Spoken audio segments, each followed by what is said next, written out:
உலகத்துல உங்களுக்கு ஒவ்வொருத்தரம் இருக்குன்னு ஏசப்பாவே வாயால சொன்னாங்க. அப்படி சொல்லிட்டு நம்மள இந்த உலகத்துலதான் வாழ வச்சிருக்காங்க. அதாவது நீச்சல் தெரியாத மனுஷனை கடல்ல தூக்கி போட்டுட்டு நீந்தி கரைக்குவான்னு சொல்ற மாதிரி இருக்கு. இது என்னங்க நியாயம்? இது என்னப்பா நியாயம்னு அவர்கிட்ட கேட்டா, இதான் என்னையும் இப்படிதான் தூக்கி கடல்ல போட்டாருன்னு சொல்றாங்கங்க. இயேசுவும் அந்த கடல்ல விழுந்துதான் கரையேறி போனாரு. அவர் கரையேறினது எப்படி தெரியுமா? பிதாவின் சித்தம் செய்யறதுதான் எனக்கு சாப்பாடு அப்படின்னு சொன்னாங்கங்க. அதாவது இயேசு இந்த உலகத்துல உள்ளதுல எது மாதிரியும் ஆசை வைக்கலங்க. ஆனா அவருக்கு ஒரு குறையும் தான் வைக்கலங்க.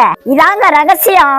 முதல்ல தேவ ராஜ்யத்தையும் நீதியும் தேடுங்க. எதையுமே நீங்க தேடி ஓட வேண்டாம். இந்த உலகத்துல உள்ள தேவை எல்லாம் உங்க காலடியில வந்து குமியுங்க. நீச்சலே தெரியாத நீங்க கரையேற முடியுங்க. இயேசுவால முடிஞ்சதுன்னா உங்களாலையும் முடியும்.